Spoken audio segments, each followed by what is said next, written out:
ជំរាបសួរលោកគ្រូនិងសួស្តីប្រិយមិត្តថ្ងៃនេះខ្ញុំមានវីដេអូមួយគឺLinux command exercise មួយ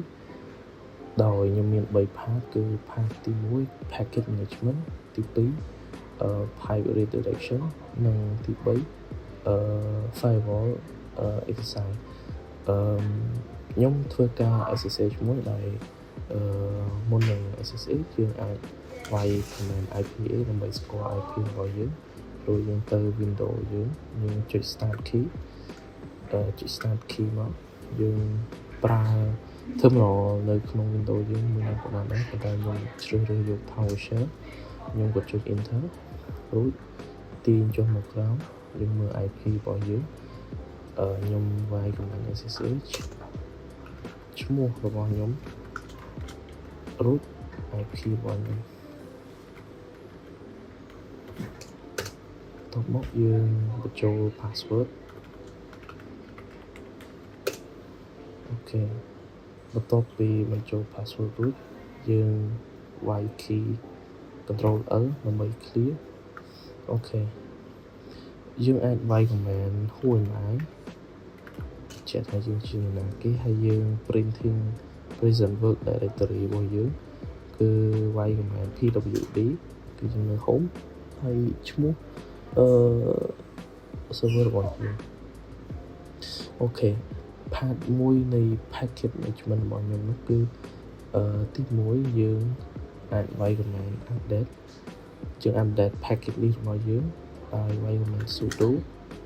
apt update យើងបញ្ចូល password របស់យើងដោយវាយ command sorry ខ្ញុំអត់គួរនិយាយចឹងទេមួយទៀតយើងអាច upgrade install package យើងទាំងអស់ដោយវាយ command sudo apt upgrade អូខេចំណុចទី3នោះគឺយើង install Nginx ដោយយើងវាយ command sudo apt install Nginx រួច enter យើងអាចរងចាំបន្តិចអូខេយើងអាច control L ដើម្បី clear បានបន្ទាប់មកចំណុចទី4នោះគឺយើង check មើល Nginx service status របស់វាវា run ឬក៏អត់អីចឹងទៅដើម្បីយើងមើលថាវា status របស់វាយ៉ាងណាដោយវាយ command system control ctl status Nginx Nginx របស់ខ្ញុំគឺ active run ធម្មតាចំណុចទី5យើងអាច remove វាបានដោយមាន command 2គឺយើងអាចប្រើ remove ជាមួយនឹង purge យើងអាចប្រើ add remove Nginx ក៏ប៉ុន្តែខ្ញុំ recommend ឲ្យគ្នាយើងប្រើ command purge បើសិនជាយើងចង់full remove បានន័យថា remove រាល់ package ទាំងអស់របស់ Nginx យើងអាច enter បានយើង yes រួច enter អូខេយើង control L ដើម្បី clear ចំណុចទី2នោះគឺ pipe និង redirections ចំណុចទី6នោះគឺយើងអាច display list file នៃ current directory របស់យើងនៅវាយ command ls-lx as human reader គឺខ្ញុំមានប៉ុណ្ណេះ direct file រាល់ផ្សេង type file ទៀតចំណុចបន្ទាប់នោះគឺយើងអាចប្រើ pipe នេះគឺយើងអាច show តែ file ដែលមាន extension ជា .txt ទេអញ្ចឹងយើងអាចវាយ command ls-lx យើងប្រើ pipe រួចយើង grab យកយើងបើក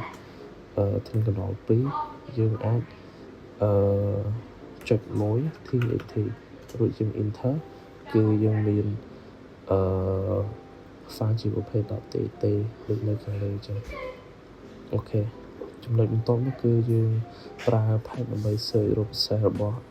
SSH ឬក៏ Nginx ដែលយើងអាចវាយ command ps aux យើងស្វែងរក SSH គឺយើងអាចចុច enter គឺយើងមានប្រព័ន្ធប្រសេសបើសិនជាយើងចង់រក Nginx យើងអាចប្រើ up arrow key មួយយើង delete Nginx យើងស្វែងរក Nginx វិញគឺយើងទទួលបាន Nginx មួយទៅមួយទៀតយើង redirect output ទៅកាន់ file ទៅ file ណាមួយដោយសារតែខ្ញុំយើង ls មួយ ls output file មួយខ្ញុំសុំ remove file ដែលខ្ញុំធ្លាប់មានសិន remove -f យើង remove output -t -x ដោយសារតែខ្ញុំតេស្តអញ្ចឹងទៅគឺខ្ញុំអាច remove វារួចរាល់យើង control n រួចយើង redirect file របស់យើងដោយយើងអាចមើលបញ្ជាក់បាន ls -x យើងមើល output.txt តែដើម្បីយើង check file ហ្នឹងថាវាបាន redirect ចូលឬអត់គឺយើងអាចវាយ command cat output.txt គឺយើងអាចមើលវាជា human reader បានអូខេ part ទី3នោះគឺយើងធ្វើ exercise ទាក់ទងជាមួយនឹង firewall ដោយចំណុចបន្ទាប់នោះគឺយើងអាច check មើល firewall ដោយវាយ command sudo ufw status គឺ inactive បើសិនជាយើងចង់ enable គឺយើងអាច sudo ufw enable មួយរួច enter ហើយយើង proceed យើងវាយ yes firewall is active និង enable ប៉ុន្តែយើងអាច allow port មួយគឺ port 80ដោយយើងវាយ command sudo ufw allow 80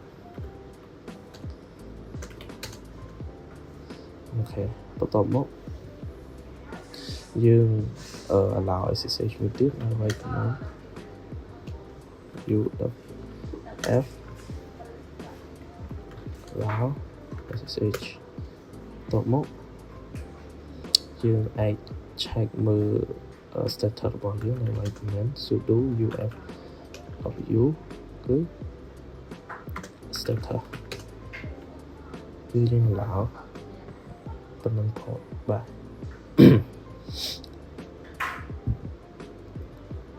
SSH របស់យើងគឺអត់តន់ឡើយទេយើងអាច